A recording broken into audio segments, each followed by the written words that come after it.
Welcome to the Not Just Waiting podcast. I'm your host, Reanna Hoffman, and this is a space for women learning to wait well and live fully. Whether you're in the middle of uncertainty, transition, or just figuring out what's next, this podcast is here to remind you you are not behind, not forgotten, and definitely not just waiting. Let's dig into truth, grow in courage, and hold on to hope together. Hey friends, welcome back to the Not Just Waiting podcast. Today, I'm joined by Kristin Wilson, a flower preservation artist who believes that every petal, whether wilted or wonderful, tells a story. From her garden in Florida, Kristin grows and presses flowers, turning them into timeless jewelry, keepsakes, and art. She has a special gift for pressing bridal bouquets and teaching hands-on workshops, helping people preserve life's most meaningful moments, while also learning to appreciate the season of life in nature. With a faith-filled perspective and a creative soul brimming with ideas, Kristin uses blooms to tell stories and gently remind us to slow down, notice beauty, and find joy in the simple things. I cannot wait for you to hear her heart and her story. So let's dive in. Hey friends, welcome back to the podcast. As you can tell, Kristin and I have already been doing all the things this morning. I wish we could tell you the whole story. If you want the whole story, just DM me and I'll tell you about it. But we are here. We are on the podcast. It was like pulling teeth to get on this morning, but we did it. The Lord provided in crazy ways. Yes. So, welcome to the podcast. I'm glad you're back again, but not again. You're back for the first time, like the first time. Multiple time today. First time, best time. First time. Will be good. Yes. So earlier, the first time we did this, I was telling you how I love your Instagram and how I go through all of your stories like every day and click through every single one. Even when you do it multiple times a day, I'm like, oh, Grace and Serendipity. Yes. Like every time. I even stalked you, not stalked you, like Instagram stalk. Okay. The other day, because I was like, oh, those hydrangeas are so pretty. And she said something about a weird new flower that she's growing in her yard, I think yesterday. Yes, I don't even know yesterday. how to say what it was. Tithonia. Tithonia. And it bloomed today. And I'm like, what? I totally expected it to be a lot bigger. So that I will share it in my stories later today. So it's going to go up there later today. I just haven't had that downtime yet between all the technology hiccups. So yeah, so it'll be there. So you can hop on when you see boop, when you see Grace and Sarah pop up. It'll be there. I'm there later. so excited. I have I don't want to say weird obsession with flowers, but I lived in an apartment so long. We just moved to this house a couple months ago. Ish. And I'm trying to grow zinnias in my side yard, but I waited too late, so I'm not sure they're going to bloom because we just moved here. And I'm so excited that we have a yard because at our apartment, we were in the middle apartment on the main floor, so we had people above us, we had people below us, but we had a balcony off the back, and then we had people beside us. So the best thing I could get was a potted plant on my patio because we weren't allowed to grow things. It wasn't like we could have a garden or bucket garden or anything on our patio because they would walk through every quarter and be like, hi, this needs to be fixed. They were in our apartment all the time. And so I have yard and grass and I'm already dreaming of what I can put everywhere. And my husband's been laughing at me because I'm like, this side of the house is where the hydrangeas are going to go. And this is where the zinnias are going. And this is where my plants that grow vegetables are going, and we're gonna can next year. And he's like, we're gonna do what? Yeah, welcome to a whole new world. Yes, and I was looking at a whole new world is opening up for you. Yes, and I was looking at cattle panels to put on my Christmas list the other day. Yeah, I'm like, do they deliver 16-foot cattle panels? Because I can't tie it to the top of my car. I believe that Amazon might help you out in that one. But yeah, they could if you do the big box stores like Home Depot and Lowe's, and also Tractor Supply. If you have one of those up there, they will do a delivery for you. That they will deliver them to your house. So then you can go from there. And also, I would not recommend tying to the top of your car because they'll scratch the paint, and then it's like a whole thing. So there was a good reason. Yeah, but yeah, definitely. Okay, I have now been enabled to buy cattle panels. Sorry, Philip. Not sorry. Sorry, Philip. Sorry, not sorry. Next spring, you guys need to check on Philip and make sure that I haven't grown a jungle in our backyard. Hey, if you do, it's okay because you can always prune it. You can always prune it back. True. I have some flowers that have more than taken over that they will be getting the big chop this weekend because they have cut out all my other flowers because I'm like, you were supposed to stay little and you have more than multiplied and it's not okay. So they're getting hacked. But it's okay. It'll Love hurt my that. heart, but they'll get hacked. I love I that. have to. I have to because I have to make room for the fall plants that I bought that are just hanging out on the back porch because there's not a space for them right now because one plant has decided to overgrow. It's the zinnias that I planted from one bitty bitty pot, and it's now like 2/3 of my garden. So yeah, it's a great garden. It's just that one plant is like, haha, we're gonna take over and do all the things. It's very frustrating as a gardener, but that's okay. It is what it is. I love it, and I aspire to have that kind of yard. It might Okay, really be dangerous next year. I'm like, my brain just it's went not a like, bad we thing. have this much space on this side and this much space on this side and Yes. this much space in the back. There might not be a backyard. There might just No, be. if it makes you feel better, we started with one and then we moved houses. So like we started at our old house, we had one like garden and it was like 2 foot by 6 foot. And then we moved to this house and there's a side yard. And I was like, honey, we don't do anything over there. What if we planted one raised bed? And it went from one raised bed that's 4 by 6 to four raised beds that are 4 by 6. And also now I call it the shed garden, which is where the Tithonia is, which is another 2 by 8 raised bed that's on the side of the shed that gets too much shade. So it was not good for the Tithonia, which I found out. And then also we've had a trampoline in our backyard and our kids have outgrown it. And my husband took it down this weekend and he was like, do you want to plant a shade garden? And I was like, yes, yes, I do. I said, I do not want more grass. I will gladly have a shade garden. So now it's going to be, and the back patio and the front patio are also like potted plants out the wazoo. And so I love them, but it's also one of those things I saw a meme the other day where it was like, why am I tired all the time? It's like, oh yeah, because I chose to take care of things that need me to live. And it's not people, it's plants.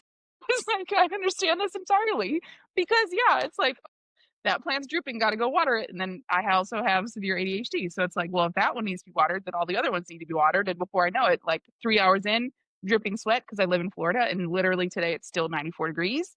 And now I have to go take a shower because I'm all sweaty and there goes the whole day. Like it happens. So I have to do it on a schedule consistently. And it's literally scheduled in which days I water which sides and which plants and all those things. Otherwise, it will just take up the whole day.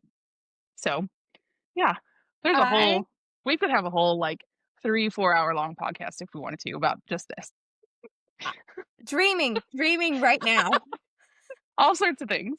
I'll All pull sorts of this things are later capable. for post podcast conversation. Okay, sounds good. Now that Sounds we've been good. talking about flowers, I'm sure people have no idea why I went there and why we just spent that much time talking about them. So, can you tell us kind of what you do for the people that aren't going to find you on Instagram? Let's see here. What is the quickest version of this? So I'm a natural flower preservation artist, which means that I do not do any sort of color correction. I started first as a gardener, which actually started in March of 2020 when my mom sent me a packet of sunflower seeds. And she was like, hey, so these are apparently the biggest sunflowers you can get. They're mammoth sunflowers. And the biggest one that we grew, not even joking, was like this big round. I put my hand on it. It was bigger than my hand. And then when COVID happened, like my business was one of the ones that came crashing down, unfortunately, and did not survive. And so I had to completely rethink. And I kept hearing, go plant the seeds, go plant the seeds. And finally, one day I was so frustrated that I was like, I'm just going to go plant the seeds. So I literally, there's an Instagram reel of it, of me one day, like in a garden where I had methodically placed all the things in the shed garden. And then I just decided, you know what? I'm just going to chaotically mix it all up. And then from there, that was probably not the smartest idea to do, but from there it turned into now what it is with all the things. So I garden and I grow flowers to preserve that we grow here in Florida. I also create earrings, jewelry. Never thought I would be doing jewelry, but that's what I kept coming back to again and again, and now it's kind of bananas. I also do bouquet preservation for brides, and that is my absolute terrifyingly favorite thing to do because there is no fixing it. Like you have to know your pressing methods well. And I teach press flower workshops here. So it's kind of all the things. So I do markets, bouquet preservation, and teach press flower workshops along with creating items from the backyard garden that I grow. So yeah, I hope that that was a good explanation. I can kind of squirrel a lot with that. So I hope that that was okay. That was a great explanation. And I'm sure Okay. all of our listeners were like, ooh, because that Yeah, sounds like a really cool job. it is. It feels like a really cool job. It is. It is. It's funny because I have more conversations with weather outside than I ever thought that I would. And I'm also the girl who, when it starts to rain, I doesn't matter if I'm in my pajamas, if I just woke up, if it starts to rain, I'm going to go and scurry and get all the plants out to the free Mother Nature water instead of the hose water. My neighbors have seen me many a time, like pulling a huge Monstera plant out just to get, or I have another one. It's called a lickety split Larry. It's huge. It's like this big around, and I pull that out to get like literally our house is emptied and the whole back patio is covered with plants when it's raining. And my husband's like, Kristin, like I made a path for the dog. The dog can still get outside. It's just that he's the only one that goes outside when it's raining. But it's just I love it. I love it. Never thought that this would be the thing. But and then when it rains too much and then you miss the pressing flowers because they're too wet and they're too damp and you can't press them when they're wet, then it's like, why did it rain so much? So it's like that weird Mm-hmm. juxtaposition between, the joy and the journey of it all. Yeah. So yeah, That's so cool. So you just told us you're a crazy plant lady. Is that accurate? absolutely. I will Okay, gladly wear that. Absolutely. perfect. Proud plant lady. I love that. So how do Yes. you make space for rest, for creativity, time with God in your daily life when you're trying to like get your plants to do the things plants are supposed to do? So I actually have to schedule it. I have to schedule time for rest. I have to schedule time for time with the Lord every morning.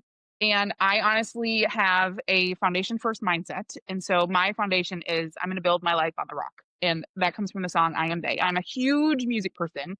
I have headphones in all day long, playlists all the time. I have friends that text me and they're like, hey, I am feeling down or I am feeling energetic or I need, prayer. And then what song would you suggest? And so I'm the girl that sends like, hey, listen to this song, or I'll send a friend like, hey, I was thinking about the song or listening to the song, heard it for you. But it's definitely a scheduling thing. Like I said, I have severe ADHD, and if it's not written down, it won't happen.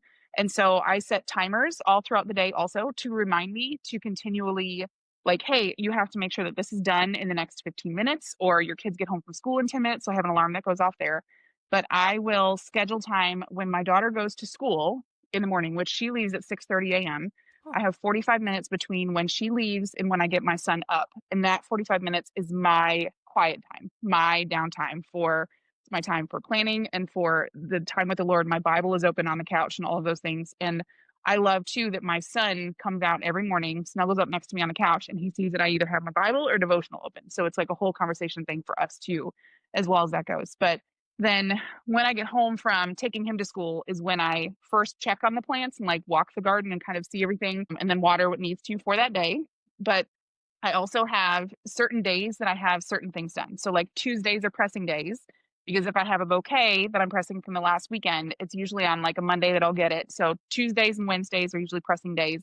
Mondays are usually admin and like planning days. Fridays are wrap up from everything days. And then Thursdays are what needs to happen for a market or the online shop kind of days.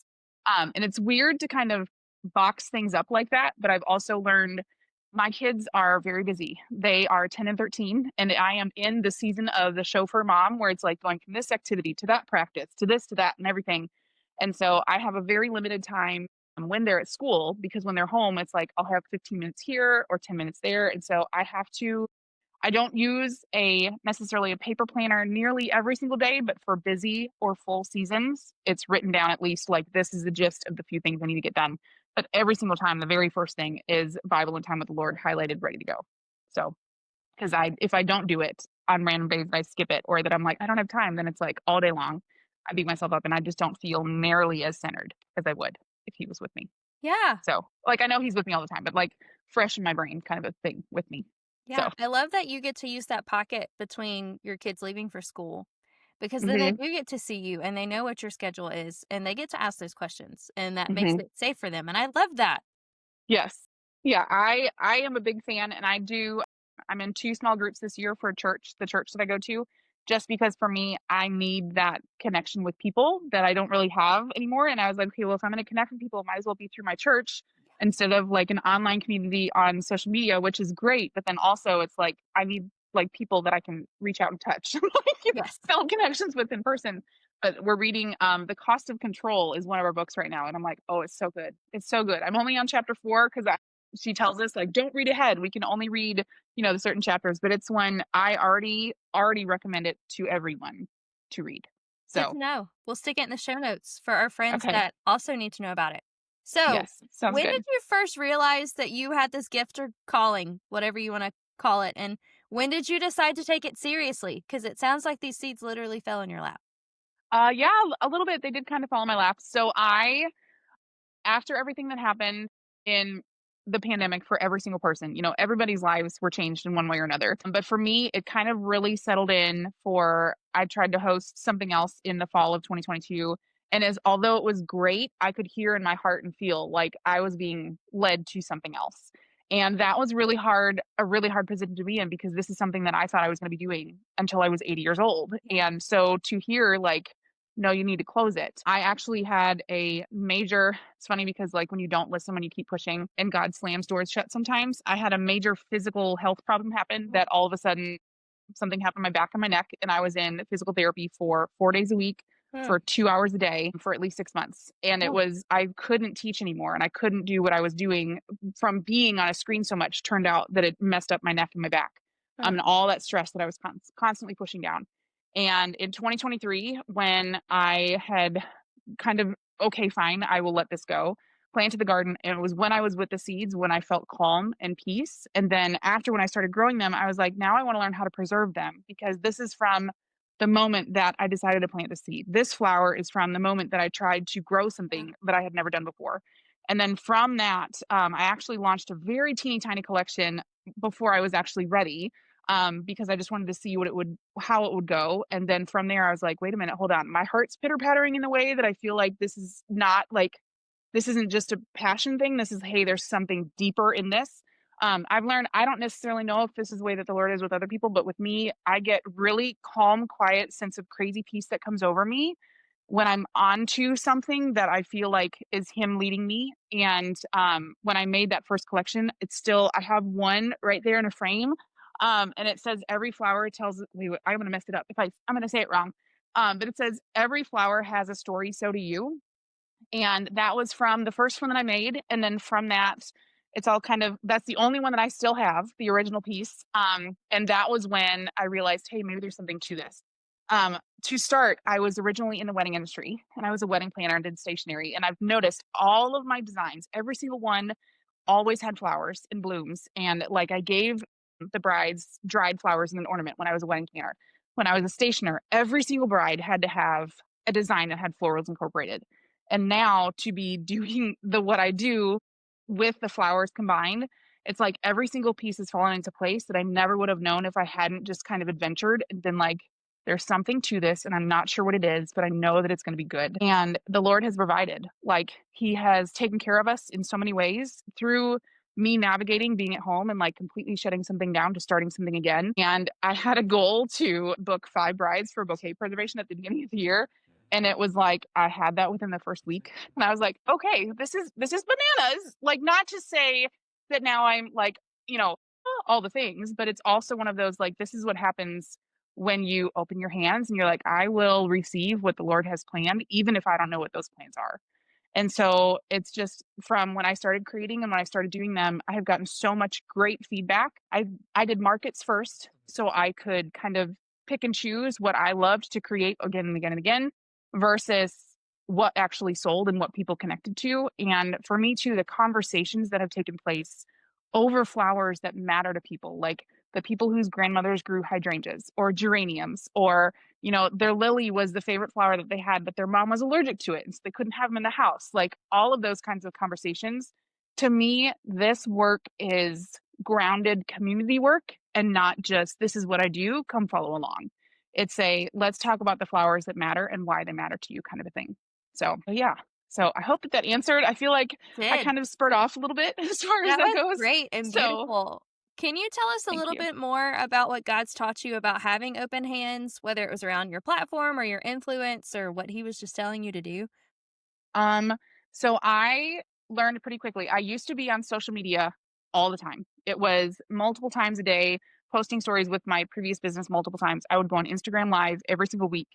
And I kind of felt all of a sudden like you need to step away from all of that and get recentered where your phone is not a priority, where I am the priority, where your email is not anything you need to pay attention to, where I am what you need to pay attention to. And it literally came from me and if you're on the video one, you're gonna like this one, but it's like I would hold my hands so tight and be like, I need to hold on to this. I'm gonna keep going and like feel that tension of when your hands are tight and when you're held and you're like, I can handle this, I can do this, I can.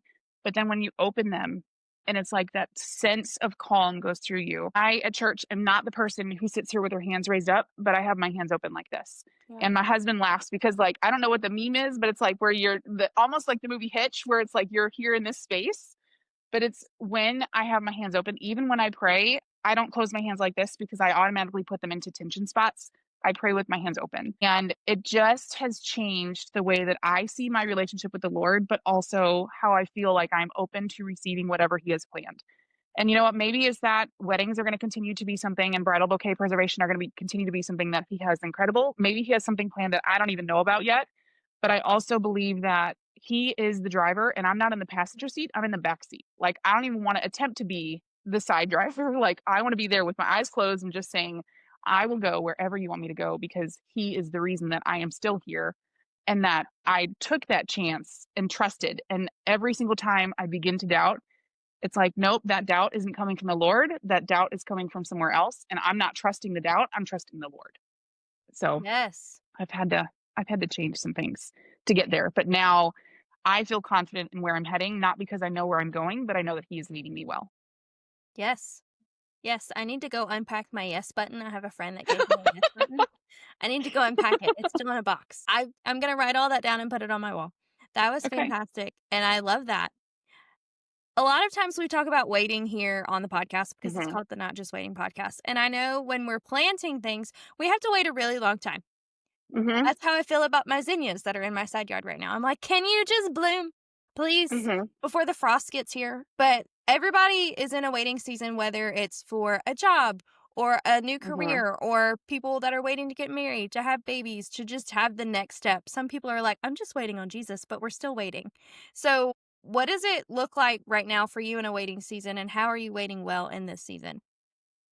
I am the queen of I wanted it done yesterday and I want to know all the things and I want to have a plan for all the things. Funny story is that I used to actually teach business planning and it was I would go the 5-year route, the 10-year route, the 3-year route, the 1-year route, and then we broke it down to quarterly and 6 months and 4 months and 1 month. And now I do not do more than 4 months at a time.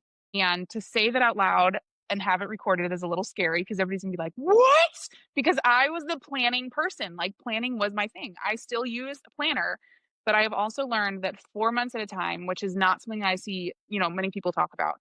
4 months at a time is long enough. It's longer than the 90 days. It's shorter than 6 months, but it also gives flexibility in your days. For me, I do it 4 months at a time because it's January, February, March, April, which is the Mhm. spring. May, June, July, August, which is the summer, September, October, November, December, which is the winter. So that way it goes along with my kids' school schedules also because it's like, what are we doing in the spring? What are we doing for the summer? What are we doing for the winter? But also, I like to plan all the things and have all these ideas. And they're always bumbling around my head, but I'm also like, it's not the right time. And I will listen, I will journal it out, and I will pray through it. And if it doesn't feel like those 4 months that it's the right time for it, I'll jot it down and I'll put it to side because I have to believe that if I try to plan, it's not going to go well. But if I follow by what He is leading, it'll be okay in the long run.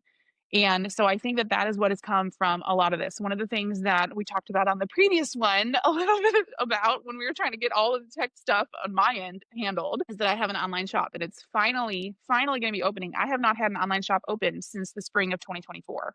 And I have been saying it's going to come, it's going to come, it's going to come. And it's not until now that I finally feel that, okay, I have enough flexibility, but also structure that I know now what I can handle. Whereas if I had tried to do more of it sooner than I was ready, it wouldn't have been the right time for it. And so it's one of those things where, yes, you can do more, but should you? And in this season, is it right or is it rushed? And there's the Bible verse from Ecclesiastes where it says, for everything there is a season. And that is one that I cling to because just because I want to doesn't mean it's the timing is right for it. And there are things that possibly I could do in the future, possibly things from my past that could come back again. But until I get clear, even fuzzy clear, a God wink from someone or a conversation or somewhere that maybe I need to listen to it, it's not the right time. Mhm. And I've had to learn to say no or not right now versus, oh, yeah, I can think about that. And then be in crazy overwhelm mode because I am a people pleaser through and through. I'm also an empath. And so very emotionally attached to all the things. But I've also had to listen to my own needs and not necessarily put everyone else's first, but take care of my own soul too. Because you have to plan, and you have to wait, and you have to plan in small bits, but you also have to wait for the things for when God says that the timing is right for them. I also believe in God winks and in conversations you have. And it's almost one of those things where, why did that person say that? Or who is that person that came up all of a sudden at this time rather than 6 months ago? And your God winks are there if you have your eyes open to see them, but you also need to be open to receive them. Like how you said, like in a receiving season, or having your hands open to hear what he has to say. And it might not always necessarily be directly through him, but it might be a conversation from someone, or when you're in the car and a certain song comes on, or you happen to hear a certain conversation that's taking place next to you, or in a small group and things like that. When you're like, this is way too not coincidental for this to actually not be like, hey, there's some more depth to this that I need to pull out to see kind of how this goes. So Yeah. yeah.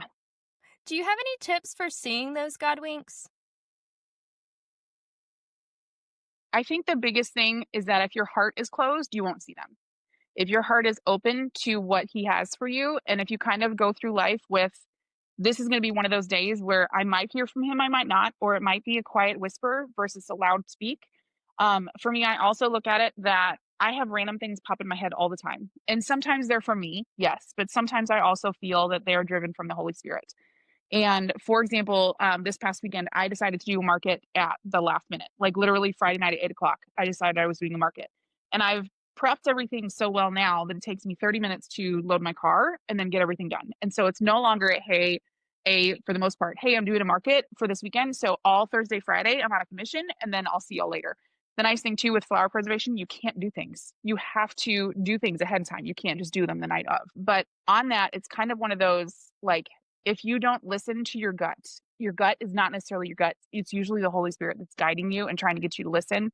And if you aren't paying attention to what's around you because you're so focused on one particular thing, you might not see that something even better is right next to you because you have blinders on instead of being open to what could possibly be happening next. So, but that market ended up being one of the best markets I've ever done. And it was one that I didn't plan for. And it was just a last minute thing. And it's like, okay, like this is really interesting how this is working in this season where it's like, I will trust and I will let go. And if my husband says it's okay, because with our kids and with sports, I'm one of those that I want people to say, hey, let me check with my family to make sure it's okay versus I'm just going to go do this and everybody else needs to be okay with it. But I also believe that, supporting your family is really important, and to kind of figure out what is a friction and what is something that's fantastic for y'all in the long run of things. Because if it is something that is constantly friction here and there and everywhere, it's not necessarily something that's going to be good for anybody. Yeah, So absolutely. You've given us some really good insight today, just for the record. I Is hope there so. anything else you want to share with us?